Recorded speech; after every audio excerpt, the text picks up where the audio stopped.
Assalamualaikum warahmatullahi wabarakatuh.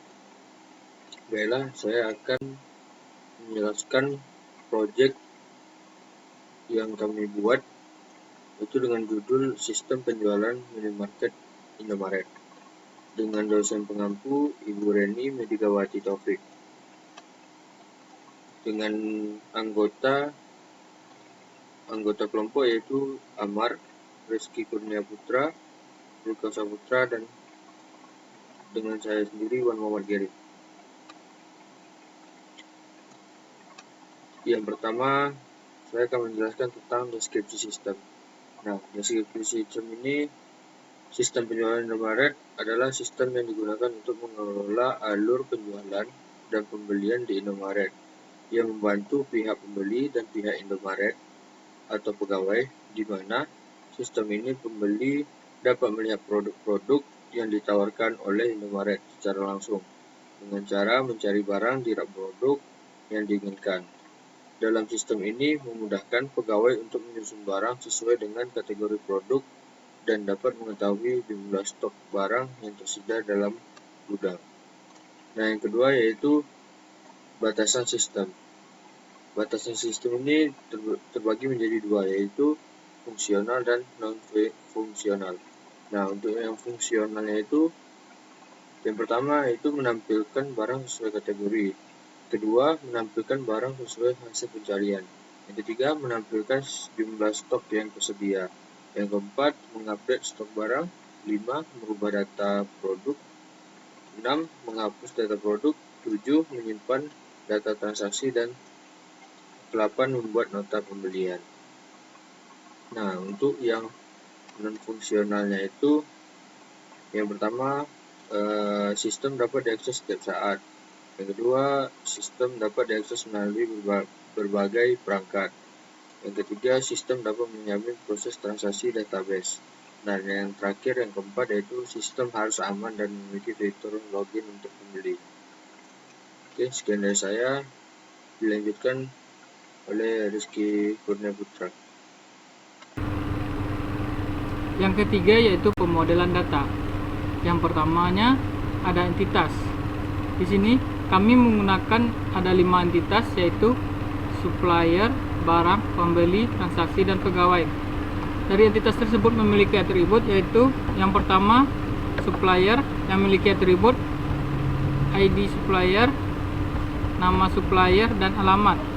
Yang kedua, barang itu memiliki atribut ID barang, nama barang, harga barang, jumlah barang, tanggal produksi, dan tanggal expire. Yang ketiga, pembeli memiliki atribut ID pembeli, nama pembeli, jenis kelamin, nomor HP, dan alamat pembeli. Yang keempat, transaksi memiliki atribut ID transaksi, ID barang, ID pembeli, tanggal transaksi, jumlah barang, harga barang, dan total. Yang kelima, yaitu pegawai memiliki atribut ID pegawai, nama pegawai, jenis kelamin, nomor HP, alamat pegawai. Untuk relasi dan kardinalitasnya yaitu supplier menjual barang, di mana kardinalitasnya satu supplier menjual banyak barang. Yang kedua, barang dibeli pembeli, kardinalitasnya banyak barang dibeli oleh satu pembeli. Many to one. Pembeli melakukan transaksi, di mana satu pembeli melakukan satu transaksi, yaitu one to one. Transaksi dilakukan pegawai, di mana banyak transaksi dilakukan oleh satu pegawai, yaitu many to one.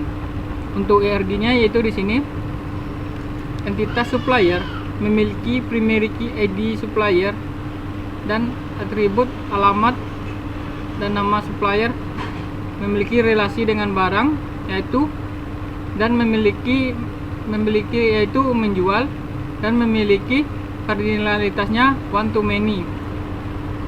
Barang yang primary key-nya ID barang dan atributnya nama barang, harga barang, tanggal expire, jumlah barang, tanggal produksi, yang memiliki relasi dengan pembeli yaitu dibeli.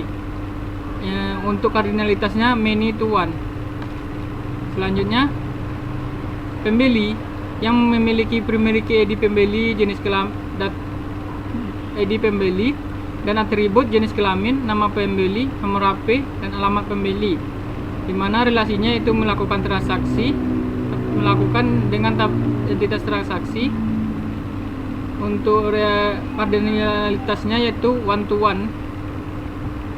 Untuk transaksi yaitu primary key-nya yaitu ID transaksi, atributnya ID barang, ID pembeli, tanggal transaksi, jumlah barang, harga barang, total, memiliki relasi dengan tabel pegawai yaitu dilakukan, dan kardinalitasnya itu many to one, di mana pegawai ini memiliki primary key yaitu ID pegawai, dan atributnya alamat pegawai, jenis kelamin, nama pegawai, dan nomor HP. Assalamualaikum warahmatullahi wabarakatuh. Saya Amar dari saya akan melanjutkan presentasi dari teman saya sebelumnya, itu tentang query-query yang bisa dipakai dalam proyek terakhir kami ini, proyek akhir. Nah, di sini saya akan membuatnya terlebih dahulu, menerapkan fungsi agregasi. Langsung saja kita masuk pada database-nya dulu.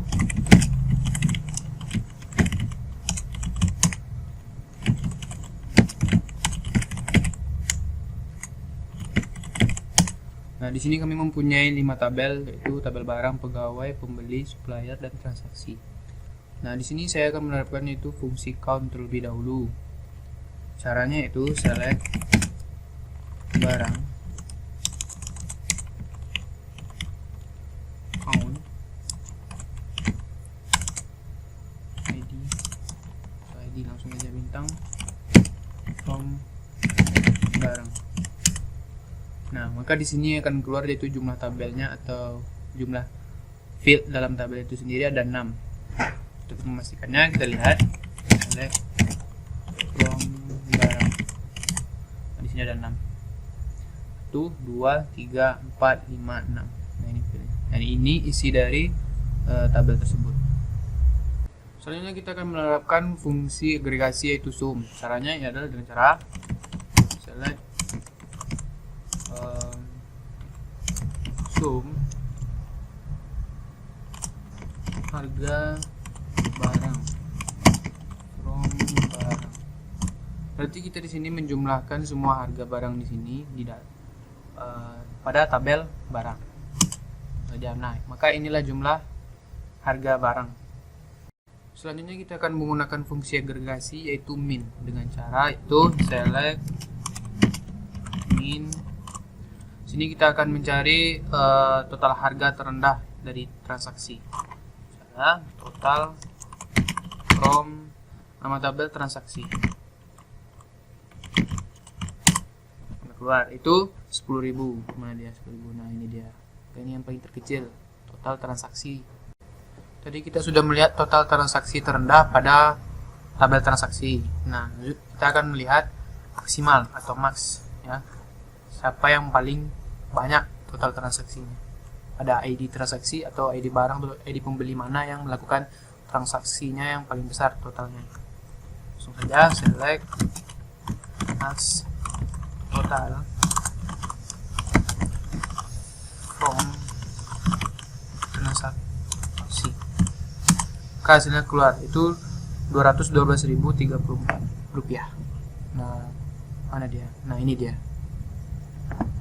Selanjutnya kita akan menggunakan fungsi AVG lagi dengan cara select AVG.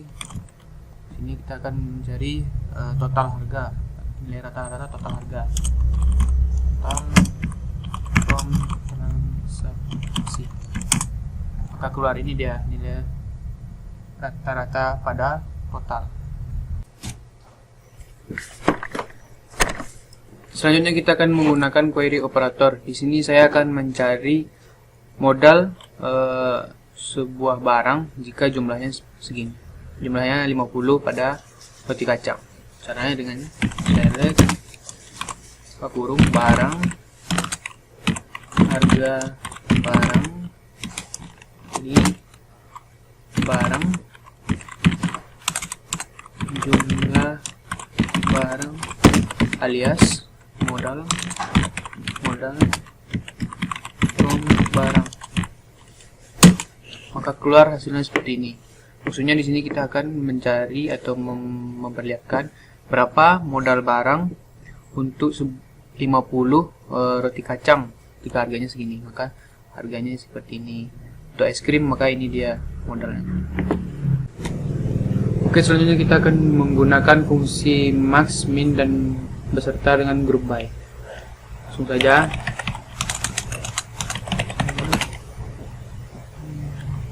Ini barang, jadi pembeli, max, total, as terbesar, min, total, as terkecil.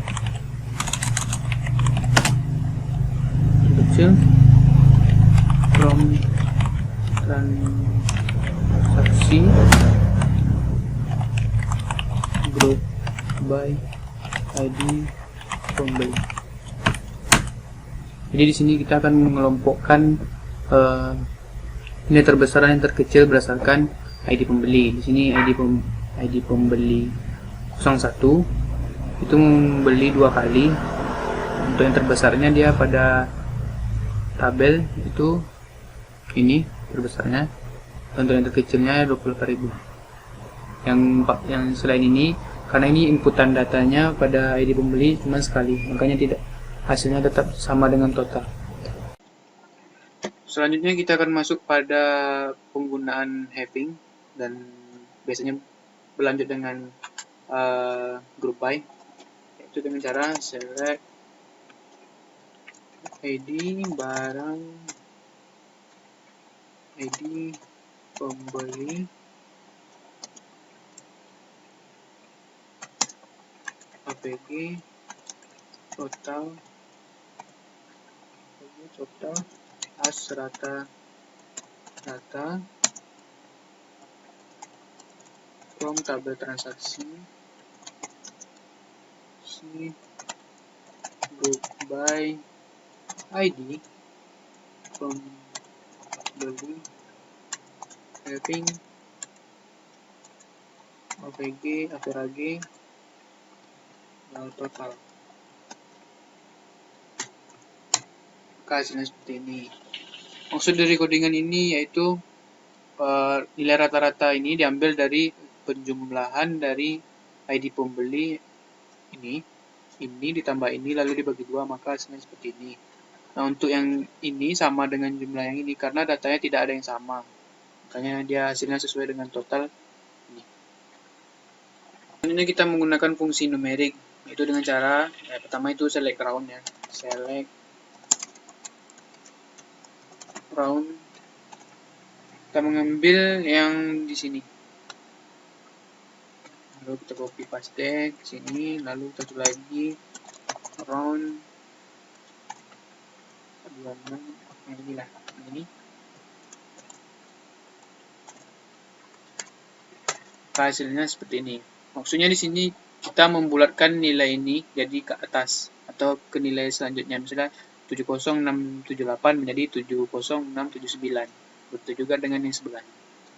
Selanjutnya kita akan menggunakan fungsi floor. Floor sendiri adalah membulatkan nilainya ke bawah, terbalik dengan round ya. Caranya select floor, tambahnya ini nilai tadi, kita kopaskan, lalu floor ini paste, enter, maka dia akan dibulatkan nilainya ke bawah. Ini dia hasilnya.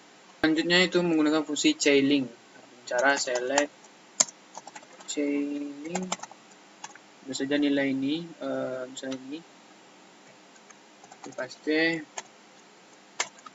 Chaining ini sendiri membulatkan nilai desimalnya ke atas, hampir mirip-mirip dengan round. Nah, maka ini dia hasilnya. Selanjutnya penggunaan fungsi diff ya, itu select diff. Misalnya saya ingin memasukkan tanggal expire-nya.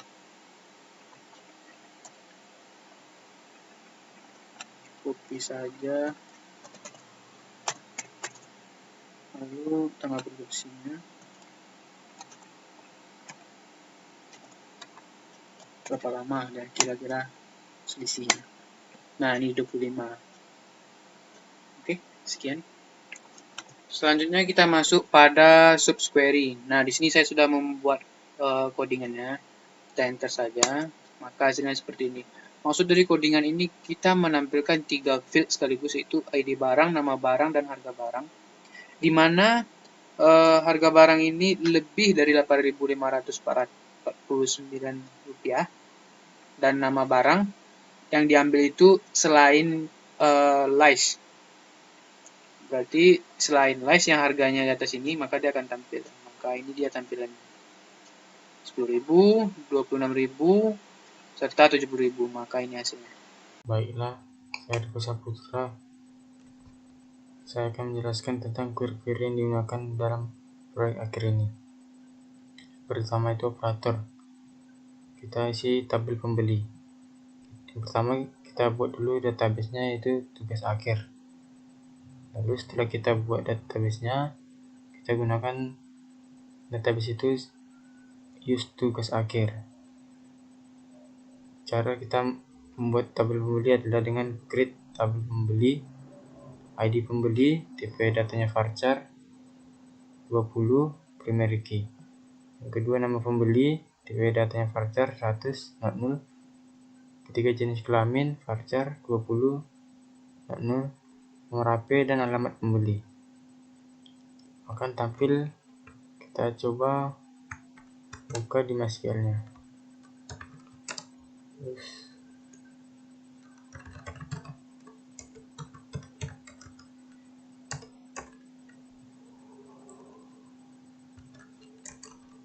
So,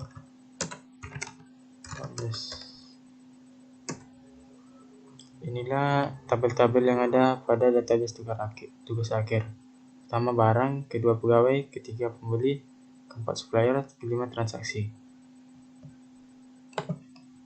Pertama kita akan lihat isi tabel dari pembeli. Inilah isi database, isi tabel yang telah diisi. ID pembeli, nama pembeli, jenis kelamin, nomor HP, alamat pembeli, dan ID barang. Selanjutnya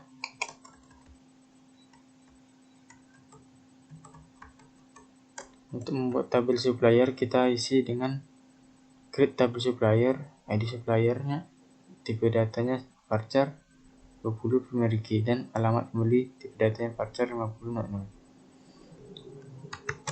Kita lihat isi dari tabel supplier. Inilah tabel yang telah kita buat, tabel supplier. Selanjutnya tabel pegawai. Pertama itu kita create tabel pegawai, ID pegawai, isi dari tabelnya ID pegawai, nama pegawai, jenis kelamin, dan nomor HP, dan alamat pegawai. Mari kita lihat di MySQL-nya.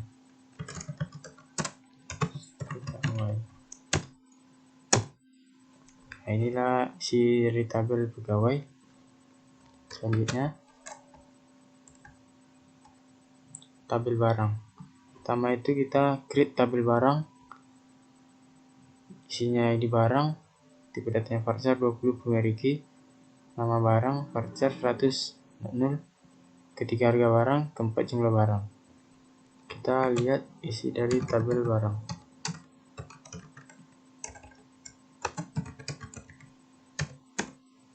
Inilah isi dari tabel barang tersebut. ID barang, nama barang, harga barang, jumlah barang, tanggal produksi, dan tanggal expire.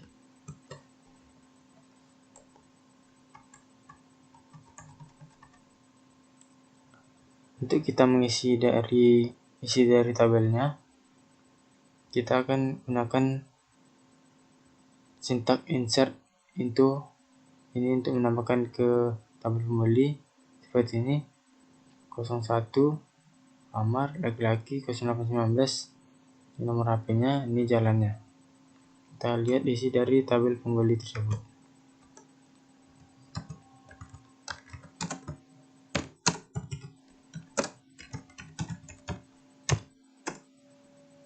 Inilah data-data yang telah kita isi dengan sintak insert. ID pembelinya 01, nama pembelinya Amar, jenis kelamin laki-laki, nomor HP-nya ini, dan alamat pembelinya, alamat nomor 12. Selanjutnya itu untuk mengisi tabel supplier kita gunakan insert into supplier values 21 di Kota Putra. Kita coba lihat isi dari data-data tabel supplier.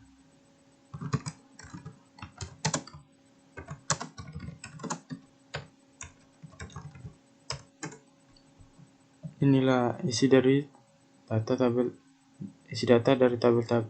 tabel supplier. Di supplier 21 nama supplier Kota Putra. Selanjutnya untuk kita mengisi data tabel pegawai kita gunakan sintak insert into pegawai values nomor ID pegawai 11, nama Hendrik, jenis kelamin laki-laki, nomor HP-nya 0823 618 9112, dan jalannya Jalan Setiabudi nomor 13. Kita lihat isi data-data dari tabel pegawai.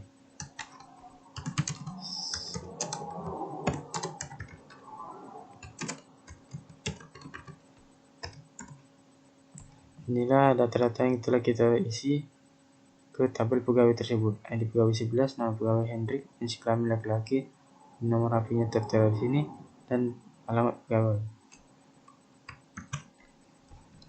Selanjutnya, jika kita ingin mengisi data-data ke tabel barang dengan sintak insert into barang values, ID barang 14, nama barang roti kacang, harga barangnya 70.000, ini jumlahnya 50, dan ini isi dari data kedua 15, namanya es krim, harganya 5.000 dan satuannya 25.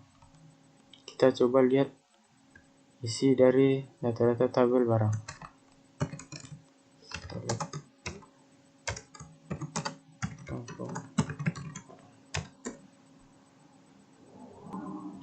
Dan inilah isi dari data-data tabel barang. ID barang, nama barang, harga barang, jumlah barang, tanggal produksi, dan tanggal expired. Selanjutnya itu kita uji query operator. Query operator itu kita gunakan sintak select barang, tabel barang dengan harga barang dikalikan jumlah barang dari tabel barang dengan nama model dari tabel barang. Maka yang akan tampil seperti ini.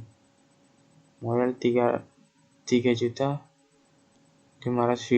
dan 125.000. Baiklah, selanjutnya saya akan menjelaskan tentang fungsi union dan union all. Apa itu union? Union dipakai untuk menggabungkan tabel di mana baris yang mempunyai data yang sama di setiap kolomnya akan digabungkan menjadi satu.